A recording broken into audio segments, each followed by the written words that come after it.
ఇంకెన్నాళ్ళు రెంటింట్లో ఉంటాం? సొంత ఇంటి కలను నెరవేర్చుకుందాం.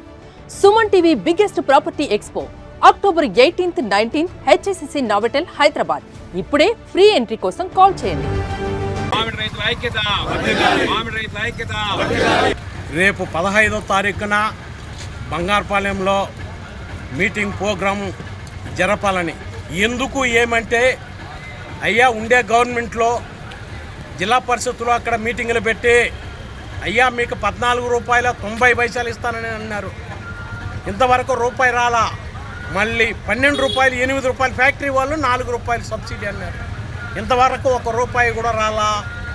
ఈ జరుగుతున్న పరిణామాలని ఈ రాజకీయం ఇప్పుడు ఉండే పరిస్థితికి రైతుల్ని బొక్కగొట్టే విధంగా ఉందే. కానీ పెద్ద పెద్ద నాయకులంతా వచ్చి మీటింగ్లో చెప్పినారు, మేము చేస్తాం, ముట్టడిస్తాం, ఫ్యాక్టరీలన్నీ మీకు తీసిస్తామన్నారు.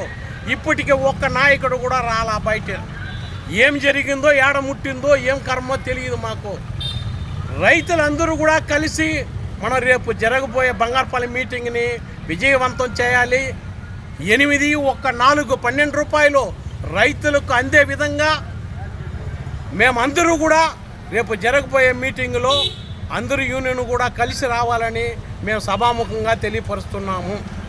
మీరందరూ కూడా సహకరించండి. మీడియా మిత్రులు కూడా పెద్ద ఎత్తున మీటింగ్ చేరేదానికి అవకాశం ఇవ్వండి అని కూడా తెలియపరుస్తున్నాము. రైతులకు ఉండేది మామిడి కులం ఒకటే. మేము మామిడి మీకు తోలినాము, మాకు డబ్బులు ఇవ్వండి. తోలినటువంటి 15 రోజులు డబ్బులు ఇవ్వాలా. ఇప్పుడు 4 నెలలు అయింది. మేము చిత్తూరులో గాంధీ విగ్రహం దగ్గర ప్రోగ్రాం చేసాం. కలెక్టర్ అడ్డుకునే రోజు సీఎం అపాయింట్మెంట్ అన్నాడు. సీఎం అపాయింట్మెంట్ ఇలా ట్రాక్టర్ అయినారు. ట్రాక్టర్ వద్దు, మోటార్ సైకిల్ చేయమన్నారు. మోటార్ సైకిల్ చేసినాం. సెప్టెంబర్ 10వ 20వ తేదీ ఇస్తామన్నారు. అక్టోబర్ 1st అన్నారు. 4 అన్నారు. ఇప్పటికీ ఈరోజు మళ్ళీ ఈరోజు ఇస్తామంటున్నారు. కానీ మాకు ఇవ్వాల్సింది 4 రూపాయలు కాదు, 8 + 4 12. 4 రూపాయలు ఒక రోజు ఇతోట రావచ్చు ఆయన చెప్పినట్టుగా. కానీ 8 రూపాయలు ఇవ్వాల్సిన బాధ్యత ఎవరిది?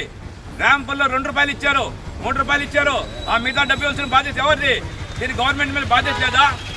ఈ రాష్ట్ర ముఖ్యమంత్రి 12 రూపాయలు చెప్పిన తర్వాత, వ్యవసాయ శాఖ మంత్రి 12 రూపాయలు చెప్పిన తర్వాత, జిల్లా కలెక్టర్ రిటర్న్గా ఆర్డర్ ఇచ్చిన తర్వాత దాన్ని అమలు చేసే బాధ్యత ప్రభుత్వం ఉందా లేదా?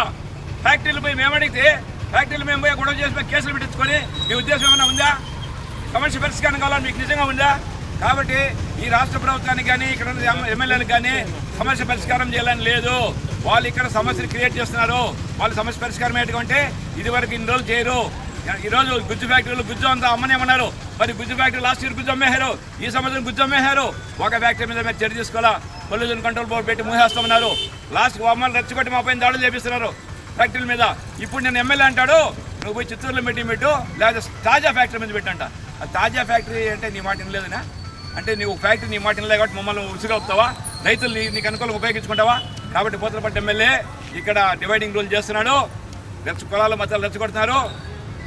రైతులు మార్కెట్ యార్డ్కి వెళ్తే మార్కెట్లో మనం మీటింగ్ పెట్టుకోకూడదు. మా రైతుల మార్కెట్ యార్డ్ మేము మీటింగ్ పెట్టుకోకంటే ఎక్కడ పెట్టుకోవాలా? లోపల పెట్టుకోకూడదు. బయట పెట్టుకుంటే పోలీసులు బయట పెట్టదంటారు, లోపల పెట్టదంటారు. మేము ఆడ పెట్టుకోవాలి అంటే ఎంత భయం. ఇక మామిడి ఎంత భయం ఉండేటప్పుడు మీరు డబ్బులు ఇచ్చేయండి. మీరు మీకు ఇవ్వాల్సిన 540 కోట్లు మా మకాన్ని మారేయండి.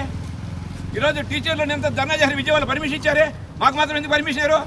అంటే ఒక్కొక్క న్యాయం ఈ రాష్ట్ర ప్రభుత్వంలో. రైతులు అంటే అంత చౌక? రైతులు దళితులు బలహీన వర్గాల కన్నా తీసిపోయారా?